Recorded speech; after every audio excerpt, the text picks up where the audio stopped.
when you write policy that's sort of fear-driven in that way, it's bad policy. And if the central goal is, let's make our children safer, I question and I directly ask the public, where, how does it do that?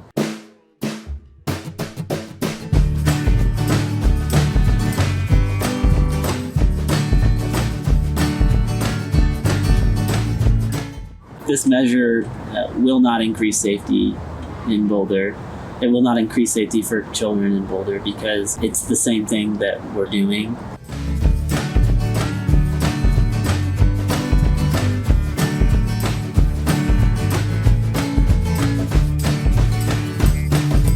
If you see something that's like an illness, treat the cause, and that will cure the illness.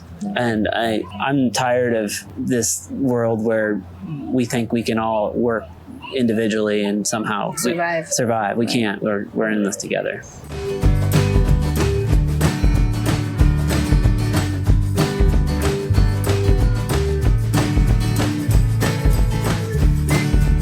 We cannot have public safety when there are people experiencing extreme lack of safety in our community. And when that starts to impact others, our first response should be like, what have we done wrong here? What should we do to fix it? Not a stopgap, not I need you to be out of here, away from my site. Actual solutions.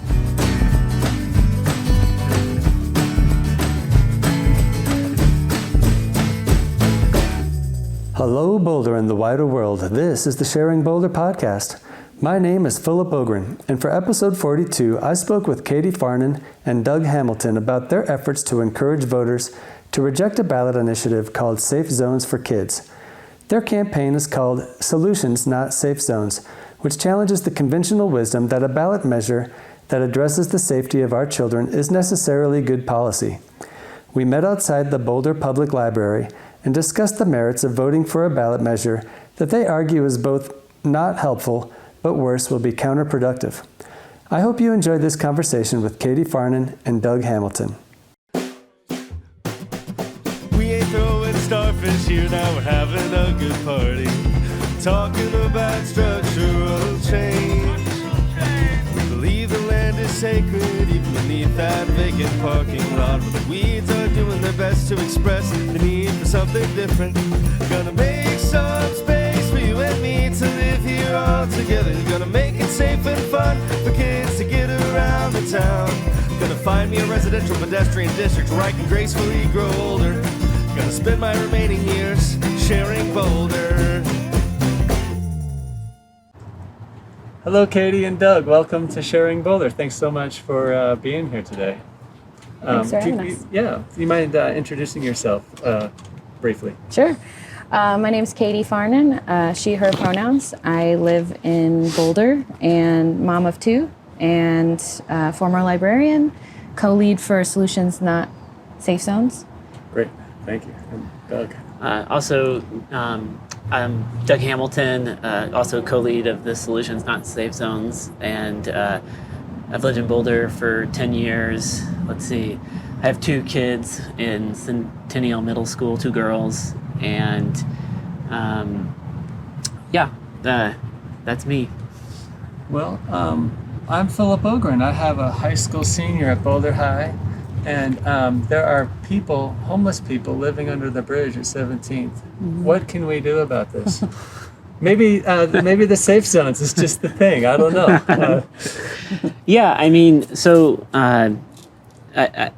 I guess what we can do about it is a big question, right? Yeah.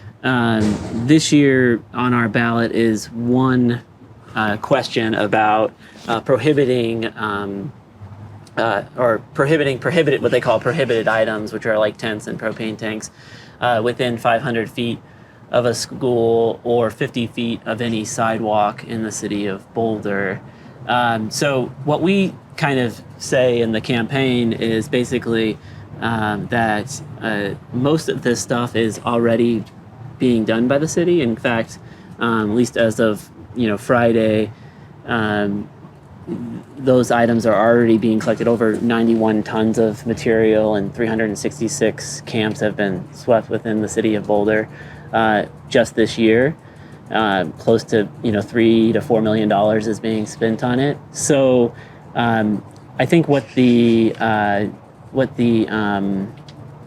proponents of this measure are trying to do is, I guess, codify that into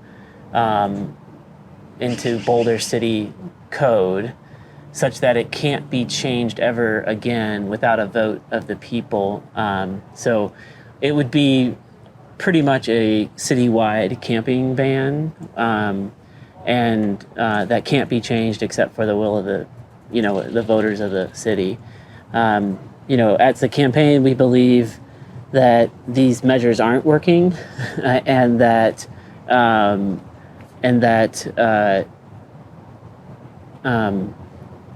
these measures aren't working, and that doing more of them probably won't do anything. Kind of enshrining it as the thing we have to do might be even worse. Yeah, I think that from my perspective is, so I've said this many times before, but I'm a Afghanistan war veteran, and so I'm very familiar with the use of force to remove people from areas. And I think from my perspective, it usually never works, at least in the long term, right? And I think that we need to find actual solutions to get people off the streets in Boulder. And there's actually things that do that are, data driven and research driven. So time out for a second. I'm a little concerned that your microphone is still just pointed directly into your chest. All right. Yeah. And, I don't know. Maybe on that. Maybe here somewhere. Yeah. It was kind of sagging down. So maybe if you just Into right here somewhere. Oh yeah. that would be. There we go. Okay. Thank you. We do it here. All right. And that doesn't matter that that's off, right? It is on. It's Okay. just the screen goes off. Screensaver, yeah. Okay. So yeah. Well, Katie, maybe tell us a little bit about how this campaign against the safe zones, solutions not safe zones, came together. Yeah, I mean, I had been following, and my friends had been following Safe Zones petitioners. They were petitioning earlier this year. I saw them collecting petitions. I heard about it, and I read stories related to them ramping up these petitions. And I didn't hear much discourse on the issues with their petition. I mean, certainly amongst my circle, I heard people talking about it, but I didn't hear a broader conversation. Mm-hmm. And Doug, approached me, and we talked about starting an opposition campaign because of that. I think it was basically, we didn't see enough of a deeper discussion going on.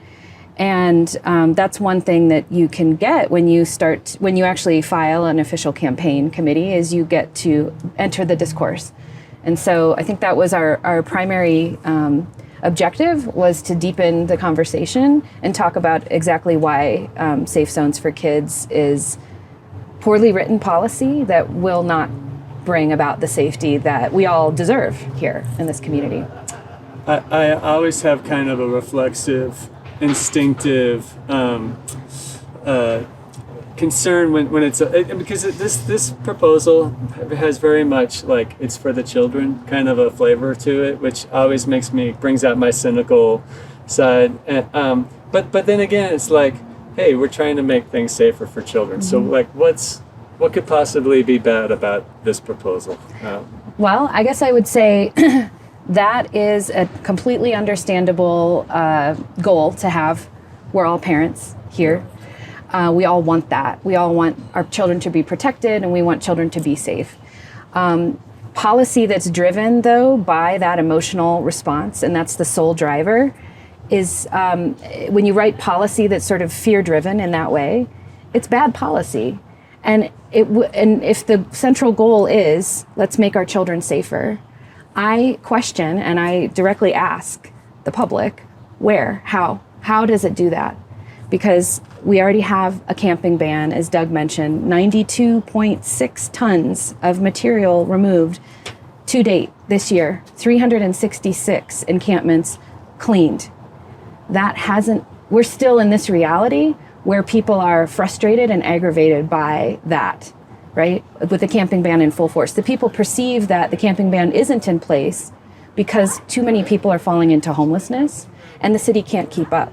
Okay, it's already illegal to have prohibited items in public spaces, and the police don't need to wait 72 hours. So one of the big things with Safe Zones for Kids is there's a frustration around the city's delay, a perceived delay, that these encampments have been around and nothing has been done, right? Yeah.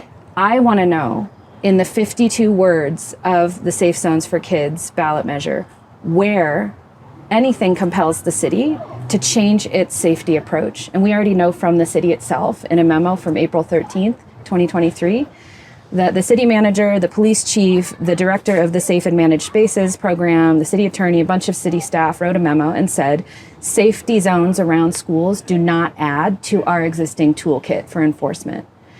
And so, again, just asking, how do we make our public spaces safer? Safe Zones for Kids doesn't do that.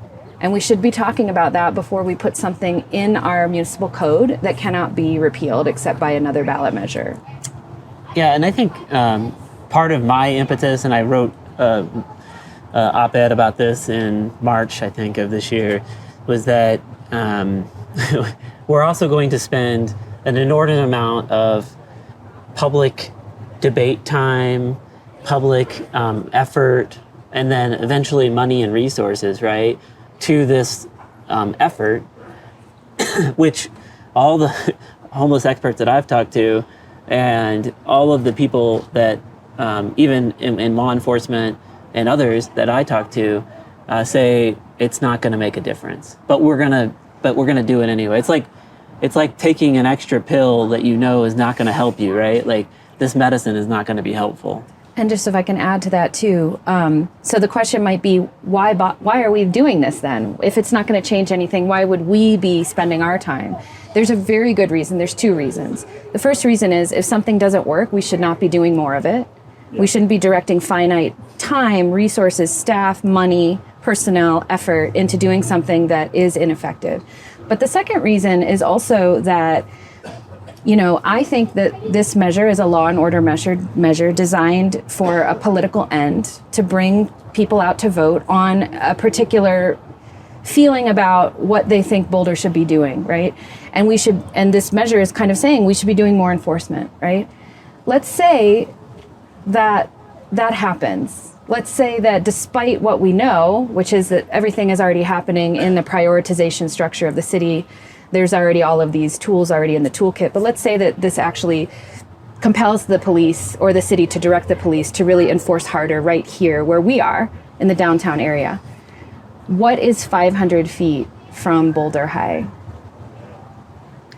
Pearl Street, the library, Uni Hill neighborhood. The bridge under the... Yeah. 500 feet is not far. Is not far. No. Yeah. So, but let's say that it actually is so aggressive. Let's say the city becomes really aggressive using Safe Zones for Kids as this mandate to really protect that, make it a totally no one here, right? Where do people go?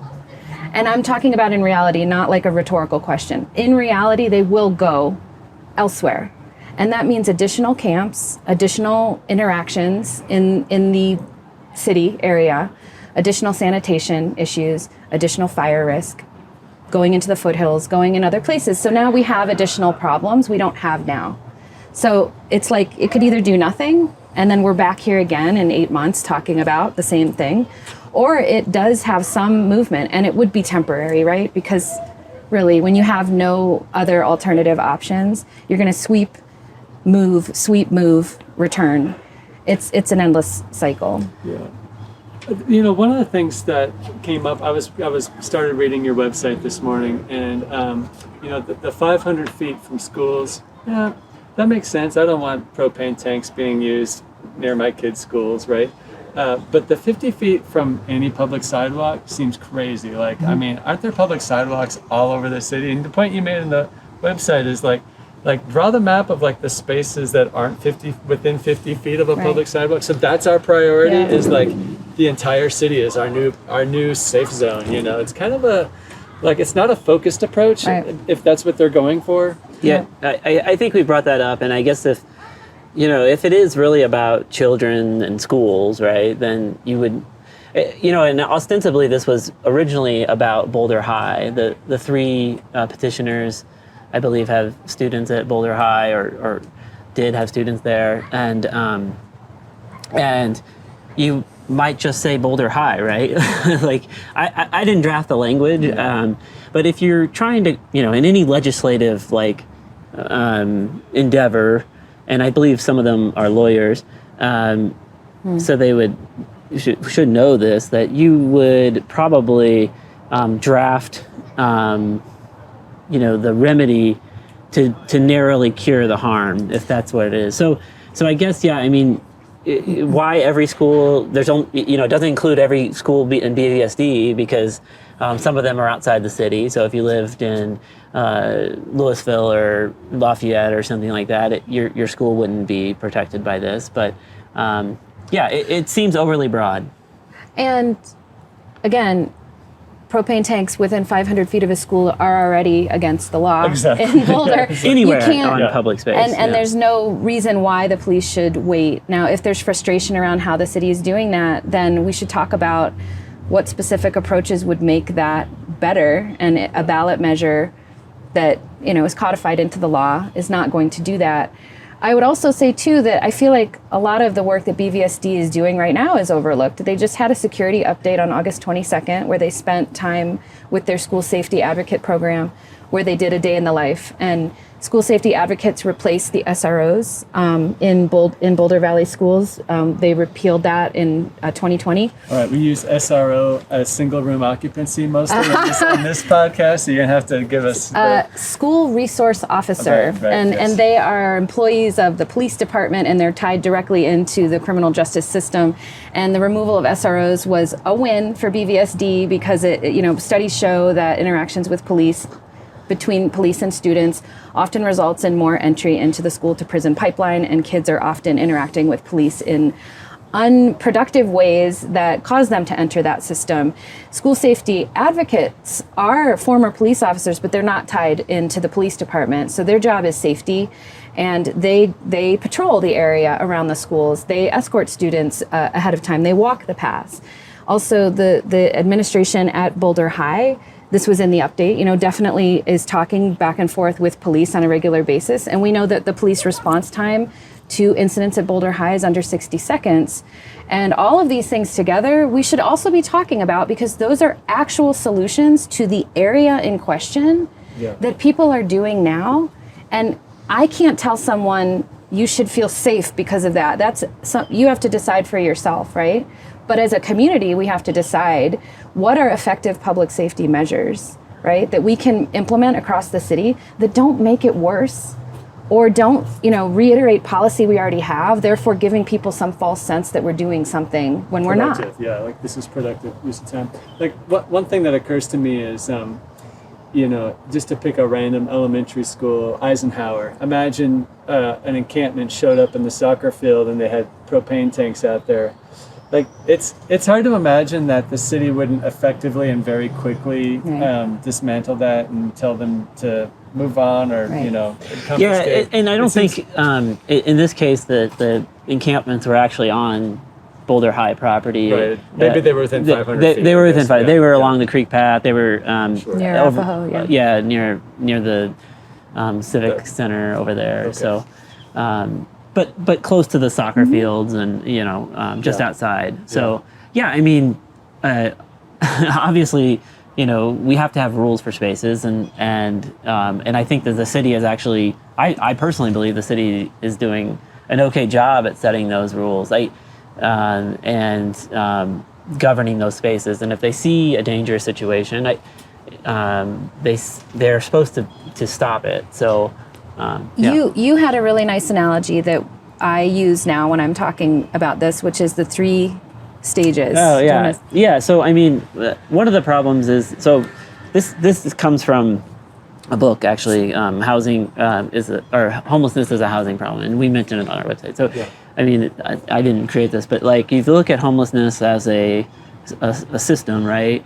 You have 3 kind of buckets. You have people about to go into or moving into homelessness. Super housing insecure in their current living arrangement. Right. And there's lots of books. There's actually a great book I'm finishing up here now called Evicted, that goes on. I mean, you have people spending 50, 60, 70% of their income on housing, okay? And then you have, people within, and most of those people, 90%, 95 are within the market-based housing system. And then you have people that are homeless. And so when you're homeless, you can be sheltered or unsheltered, right? So if you go to the shelter, you're still you're sheltered, but you're still homeless. If you go to a sanctioned campsite, you're still homeless, whatever, but you're sheltered. Or if you're living in a tent, you're unsheltered, they consider it. And then you have people leaving homelessness, right? So we spend a lot of money on the middle pot. And talk and discussion. That's what we're all talking about now, right? But housing first has been shown, proven. It's not perfect. There are people that can't go right into housing, they need help, but in other ways, and there's people also working on that. But getting people housing, and the community court has shown this with the high utilizers, that when they get into housing and stable housing, that their incidents with the police almost disappeared to almost nothing. So, but only 1 in 5 people, I think, in Boulder that qualify for housing assistance get it.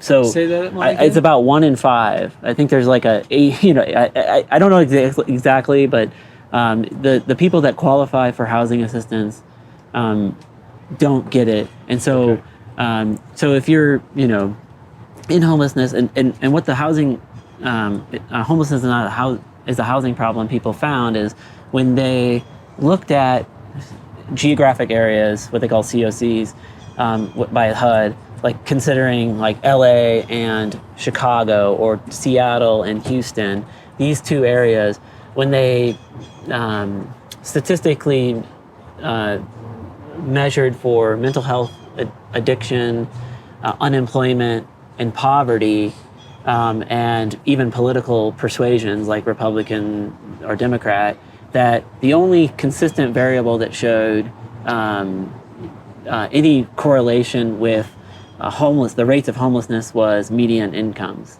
or median rents and vacancy rates. Mm-hmm. So as you get something like median rents within 30% of median incomes, then you start to see larger. So can I just close the loop on one aspect that's implied, is that no matter how effective your camping ban is, it doesn't correlate to increased or decreased homelessness. Right. No. Right, it's there's two kind of completely different. I mean, after COVID, homelessness increased. It's at the highest rate that it's been since 2017 in Boulder County, despite the implementation of the revamped camping ban in 2021. We just saw homelessness increase. Yeah. Well, and that as the ends of child tax credits. There's 600 and something children in Boulder County that are homeless, or in BVSD school districts. So the end of the rent moratoriums, the eviction moratoriums, the end of all of those come, when you start pulling away all the resources people have. I think you hear from EFA that they're at their highest rates of food insecurity right now. They're serving more people than they ever have. That's right. You pulled away the child tax credits and a lot of other things that were supporting people. And, I think they said something like 25% of the Boulder County population lives underneath the sustainable threshold. That was another statistics that came out. And our solution to that can't be simply to reiterate enforcement to get them to move on. And by them, I do mean pretty much everybody who is housing insecure and homeless. We see the most visible homeless people here, right? There's lots of homeless people that are invisible. They're living with friends. They're living in cars. We don't see them. There's many, many more of them. Yeah. But the most visible homeless folks are right here, and that's who we're talking about here. And, when people say, well, what's the solution to that? It's multi-pronged, just kind of as Doug was implying. There's, the entry into homelessness and helping people exit, the two buckets that we don't spend much time on at all. Certainly some policymakers are trying to work on that. They need more public people telling them to do that. We need to be louder about these are the things that we need to have happen. If we actually want to reduce homelessness, we're never going to solve it. Like, we have extreme wealth inequality, but we can do something to reduce it. Yeah. So I think what I'm hearing is that, just having this campaign that says, hey, City Council, you need to focus even more on these policies that you're already doing and are kind of basically orthogonal to the increase or decrease in homelessness. It's beyond City Council. Yeah, it's beyond. It's the county as well. Oh, sorry. Like, but I mean, like, and the state. But like, it's a law of diminishing returns, right? So it's like pumping more money into the military. It's like pumping more money into this. You're just not going to get the benefit that you want.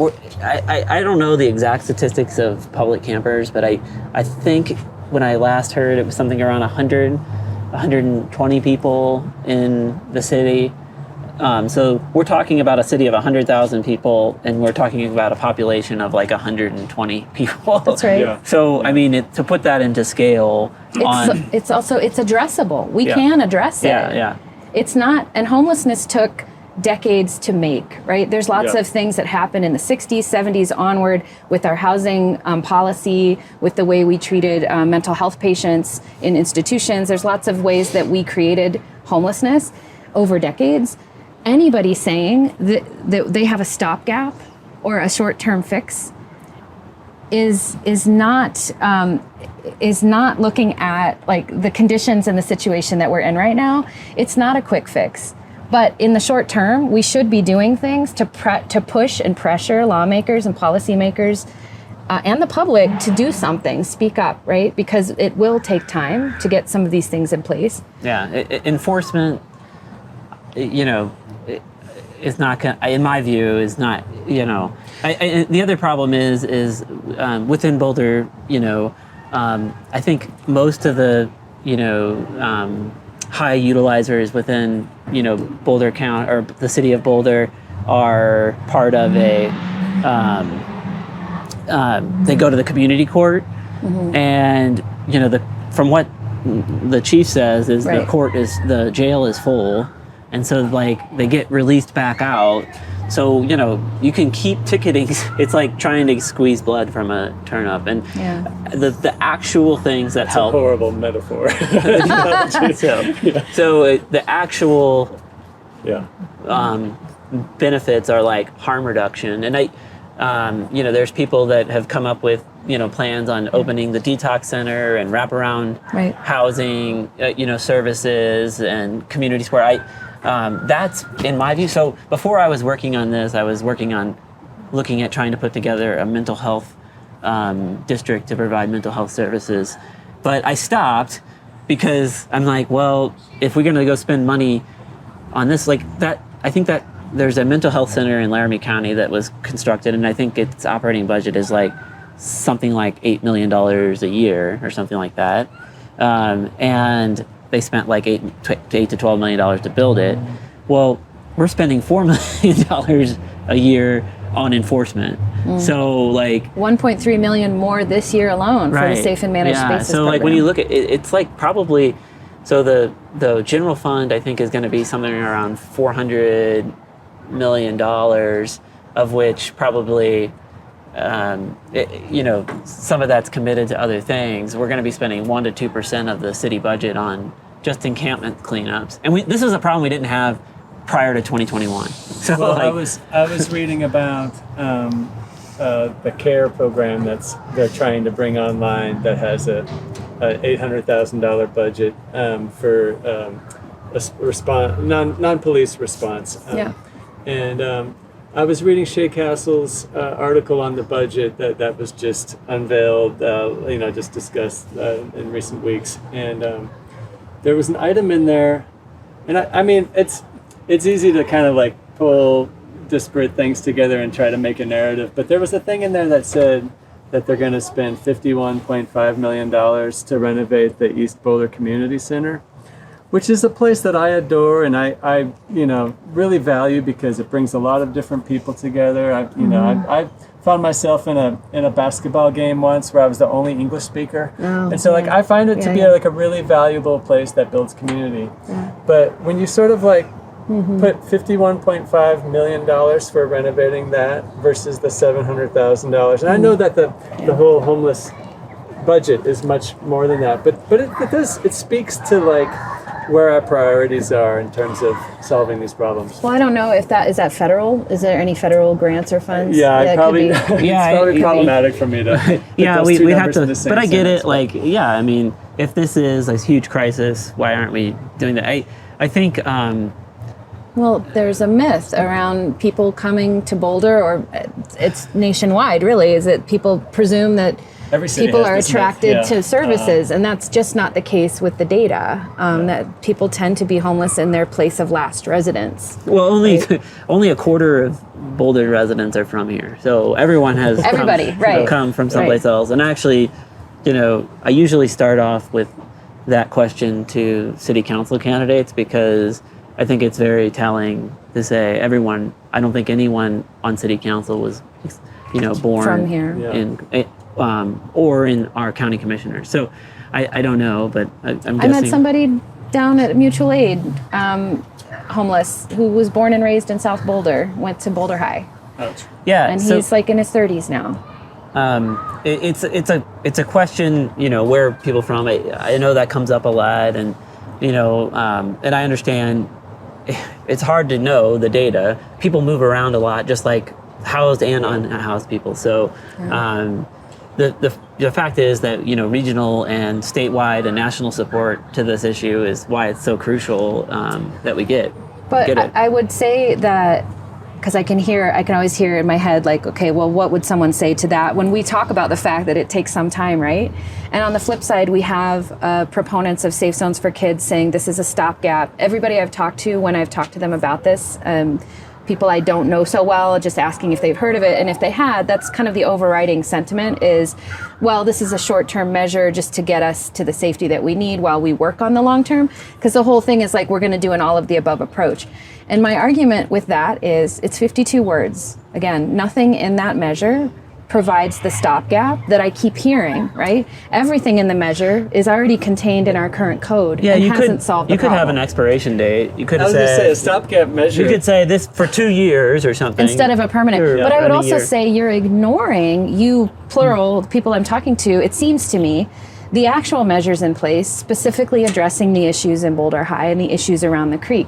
Those measures are in place. And if we don't know about them, we should attend BVSD meetings and learn about their security protocols. And we should find out exactly what the city is doing to protect that area. We already know from the April 13th, 2023 memo, they said schools are already at the highest prioritization in their matrix. This is something I heard from the proponents of Safe Zones for Kids, that they don't know what the prioritization matrix is, and they want to make sure that schools get at the top. So they're already at the top. Now what? Right? Now, this measure is telling us 26 schools within the city limits are priority, and all sidewalks, and not just 50 feet on both sides, right? Yeah. So how does that actually give us the stopgap? And I'm just going to keep saying that because I hear that a lot, and I don't see it. And that's... Well, and again, it's not... Once you go down a path, it's hard to turn the boat, right? And it's like with saving for your future, right? When's the best time to start saving? It's now, right? Yeah. So the best time to start working on these things is now, and look at a comprehensive solution, group of people to working together to do it. And city, the VA has done it. They've reduced homelessness by 50% among veterans, and I know they get special treatment veterans do. But there's nothing that couldn't extend that to everyone, correct, right? So the other piece is the Houston has reduced their homeless. They don't pay for any public sheltering in Houston. That's all done by churches and private organizations. Right. So because they're moving people directly to housing when they can. Now, so it's a different beast. But the best time to start doing it is now, And, right? and of course, we know there are some things happening, right? There's some transitional housing being built. I wish I knew more about what was going on with the day center, because like I heard good things and now I'm not sure. But like there's certainly things there's movement there, but it's not enough to be. And the other thing is like this is here and now. We're sitting right here in September, 2 months ahead of a vote that's going to tell the city which way to go on this issue, right? And it's a serious issue. It is a serious issue. It is a public safety issue, if I haven't been clear, for everybody to have open camping in public spaces. It is not safe. It is not safe for you to be outside in extreme weather with a propane tank as your survival tool, right? So like when I see the sweeps and the encampments sweeps happening, I saw one last month. And I saw lots of gear going into the truck. And I'm thinking about that study that shows that the more sweeping you do, the more precarity comes out of that, right? So now you're sweeping people, you're separating them from their survival gear. That's a public safety issue. And doing that more and harder and more aggressively is going to lead to more desperation and more precarity. And so I just want to have that conversation. Yeah, desperate, because it's a serious issue. Desperate people do desperate things, right? So yeah, I think... Well, so the purpose of your campaign, Solutions Not Safe Zones, is to encourage people to vote no on this ballot measure. So I just kind of want to be super unambiguous about that. And I don't know what the profile of the average listener of this episode will be, but I kind of imagine a listener who will hear this and want to say things to their neighbors or their friends, family, whatever, about also voting no. So like, kind of what I know we've talked about all of this already, but if you don't mind just kind of trying to give me a focused pitch on what I should say to people I speak with about why we should vote no on this measure. Let me take that one. Yeah. So this is what I say is this measure will not increase safety in Boulder. It will not increase safety for children in Boulder because it's the same thing that we're doing. And I'd say it's overly broad. It's going to misfocus resources away from actual things that, data-driven sources like Housing First, like mental health services, like the CARES program. It's going to do all of that. It's going to make people more precarious and more make the people that are being affected by this more precarious. And also, I think my biggest thing is this is the first time in Boulder's history that we're voting on homelessness as an issue. I mean, the intent of this is to target a group of people. Yeah. Those are the only ones that nix it. Those claims. So the biggest, what I tell folks a lot is this is the first time we're voting on homelessness as an issue in Boulder, and the proponents of this measure could have put anything in this measure, but they chose an enforcement-only solution or tactic. Yeah. I would add to that we're living in the current reality of safe zones. Yeah. And we're frustrated. We collectively are frustrated. We feel that things are not being done. Doesn't feel safe on Does not feel safe to some people. There is a perception that things are not being done the way they should be done. My pitch is, this is safe zones. What are you voting on? We're already here. We're already here. What are we voting on? What are we voting on? Because nothing in this measure changes that matrix. Now, it could be that there is a political, people said well, it's a referendum. People are it's going to force the hand. It's going to make the city to do that. That's really complicated because the city's already stated that there isn't more that they can do, right? So what kind of pressure does that put on them? It goes into the municipal code. The city says, great, thanks. Enforcement is happening to the extent that we can do it. Police are going to ask for more money? I guess that depends what kind of council we have and what gets cut. What gets cut for that? When I was a graduate student, we had some funding from the National Library of Medicine for grants. And one of the things my research advisor always said is when you're writing a grant, you should include how many lives are you going to save through this research. What Yeah. ultimate effect? And, Right. and, you know, when I think about like this, like how many lives is this going to save? Or students, Right. how many fewer right. students will be traumatized by Right. propane tanks exploding? Yeah, and I would just add on to that, since you brought up students. Again, I have 2 kids. It's important to me as a parent to talk to my kids. Kids take cues from trusted adults on how to look at homelessness and homeless Yeah. people. Yeah. How adults talk about homeless people matters in the home. I see that with my kids' friends. If you make something seem scary, whether you have a background on that or not, it depends on your own experiences, right? But kids do take those cues, right? So one thing that I do is I make sure that my kids we demystify homelessness, and we talk about what it means to be homeless, how it happens, actually interacting with people, because we're here a lot. We're down here all the time, right? And so I do think that's another part of our mission on this campaign is like, I want to make sure we're raising the next generation of people to be excellent policy analyzers and makers and discussers. Like we cannot project what we think about homeless people onto our kids and into our policy, right? Like, and that is all connected with how we talk about the people in our community who are our neighbors. Yeah. And everybody's safety. It's important to protect kids. It's important to protect everybody in this community. We all deserve that sense of safety. And it should be a part of our policy that we think about how it impacts all of us. Amen. Yeah. I mean, just also fear-based, policies are going to be like, I think, fear-based policies, if aren't going to be successful. You can't do anything in your life out of, that's going to be helpful, in the long term out of fear. I mean, Yeah, one of the ways this really manifests in political history of the United States is we declare wars on things, right? Like the war on drugs. I mean, Right. so when I mentioned earlier about it's for the children makes me cynical. It kind of echoes the war on drugs, which was all about safety for children. That's right. But the effect of it was like incarcerating tens of millions of people. Yeah. So it's like, or millions of people. Right. Yeah. And so like, yeah, I having a fear-based approach can, it's like literally what Yoda says about fear leading to the dark side. It's really not the positive direction.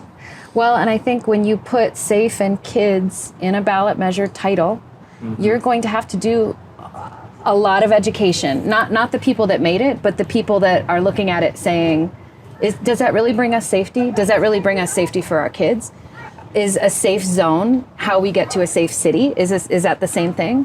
And that's a lot of education that we have to do, because a knee-jerk response to safe and kids, we know how that looks, but from the default perspective of sort of just a non-political voter, right? Yeah, and I think what I say a lot too is like, I also kind of push back that on people a little bit that visible homelessness or even interactions with homelessness have been a number one safety issue for kids in Boulder. There's mental health is really bad right now amongst teenagers coming out of COVID and moving to a different world that we live in now. Sexual assault and those kind of issues. I mean, it's more than just like of all the issues that kids, impaired driving is another big one. For just biking on the road. Distracted driving, distracted biking. Distracted biking. So all of these things are super issues like that I think, are, from a safety perspective, things that we think, affect kids. And there's also and I know that some kids have had negative interactions with homeless people, and that's super scary. And I think that if it was my kid, I would try to give them as much support as I could and help around that fear as I could. And I know, I mean, yeah. So I was just going to say, there's a non-zero number of students in BVSD that are homeless and their caregivers are housing insecure. There was a point in time count not that long ago that said it was 750. Now I think some of that is remnants from the Marshall Fire, but it's still, I'm not exactly sure someone told me an updated number that's less than that, but it's still It's around several 600. hundred. Yeah. And that Still only several included hundred. 2 people from the Marshall Fire. Okay, well then, so we, when we talk about for the kids, we have to also be thinking about, are we, the more we use this kind of rhetoric that is not accurate or not comprehensive of the actual issues that kids face, I think we do them a disservice. Yeah. I certainly wouldn't want to be a part of something that was, doing a disservice in that way to students and kids, because they have real issues and they are very cognizant of what those issues are, right? And we have to be, we've talked about the things that we failed already on with climate change and gun violence. I don't want to fail my kids on misrepresenting what the threats are in this community. Again, not to say that there aren't things that have happened, but at the same time, there are, Yeah, well, if you think about the social isolation, the social anxiety that children have, it's off the charts. Yeah, it's not an occasional you read about in the newspaper once every year. Ongoing. It's this is every kid that I know is struggling in this area, So it's come on. I mean, I think one of the downsides of the sort of return or move back out of COVID was that everything returned except for the support networks. And so I think part of what I talked about in my support networks for homeless people, for kids, for homeless people, for as well. everybody, for everyone. I mean, we one put of the some big stuff in place and then we took it away. Going back to just homeless in Boulder, one of the big reasons we had such a spike in the civic center and camping was that we cut all those services. I think the number of beds at the shelter were cut. People couldn't go into different centers, so they couldn't interact. Even if you're homeless, you might be scared to go sleep in a shelter with 100 other people. So part of the camping was a massive cut in services for those groups. And that's the reality of saying, well, the proponents have said we're not asking for $1. But it is what would happen if you look at this as a mandate, right? We just had this conversation with bedrooms and there was a lot of argumentation around the fact that this was the voters have spoken kind of thing, right? Say that this is taken and passed. It will be a mandate for policymakers who make it in there if they also support safe zones. And that means very, very real cuts in a finite budget, which could be directly taken from the actual things that are helping people exit homelessness, or at least helping them have some sort of a temporary reprieve, right? If we're putting more money into enforcement because we have to do it across the whole city now, and certainly residents are going to look at it like that, right? The city's supposed to be enforcing everywhere, all these sidewalks, right? So, So I have two more questions for you, and they should be quick. I don't think you heard this. I was telling Katie this before our conversation. I'm actually interviewing Terry Bernchich this afternoon. Oh, great! Yeah. And I guess I would just invite you. What should I ask her today? I know I'm putting you on the spot, but I mean, for us, it'd be I guess how is this going to make folks safer? Yeah. And given that this is what we're doing, and even and how is it a stopgap measure if it's where's the stopgap? If it's only and how is it narrow to the harm that people at Boulder High might have seen? What happens in 8 months? Yeah. Where are we 8 months post safe zones being implemented? What does it look like? And point to the specifics in the measure that will compel that change. That's what I want to know. Yeah. Because we're living in it right now. My sense is that we're still going to be angry and frustrated, because how long have we been angry and frustrated and sort of hopeless about this issue? It's a daily, monthly conversation here in Boulder. It's like the main topic of conversation. Yeah. So the other question is, I want to help. What can I do? go to our website Yeah. and sign up. Yeah, sign up, endorse us. We want maybe everybody. donate a little if money. you have money, Okay, yes. Sure. Those and write letters to the editor, right? Like, so we need to broaden the conversation. That's our whole mission, right? Is to broaden the conversation. A lot of people said, well, why are you opposing? And then as we talk to them, there's often an understanding as to why. Yeah. So again, with a measure that says safe in kids, we need to have a very full discussion about it. And the more people that can broaden that discussion with us, the better. So Yeah, I'd say talk to your neighbors and talk to your friends. sign up to get a yard sign. Sign up to get a yard Oh, I sign. didn't know there were yard signs. Oh, Well, yeah. we'll have a Not few. yet, but yeah. And I think, the biggest, I think what I envision for Boulder is a community based on caring for each other. Mm-hmm. And that includes everyone. And, some people need more care than others, right? Some people are doing just fine. They don't need a ton. And we have to get away from this individualistic idea that we're all individual actors and responsible for ourselves. The truth is, for me, is we're all responsible for each other. And I honestly care a great deal about the proponents of this measures, their children and their safety. And I think together, if we, we build a caring community from the bottom up, I think we'll see all this issue go away. So. I agree completely. And I would thank you. say we cannot have public safety when there are people experiencing extreme lack of safety in our community. And when that starts to impact others, our first response should be like, what have we done wrong here? What should we do to fix it? Not a stopgap, not I need you to be out of here, away from my site. Actual solutions. Yeah, and I believe all of these systematic issues manifest in our society. So if you see something that's like an illness, we should treat the illness. Treat the cause. Yeah, the cause. Yeah. Yeah. So and that will cure the illness. Yeah. And I'm tired of. I'm just tired of this world where we think we can all work individually and somehow survive. We Right. can't. We're in this together. Yeah.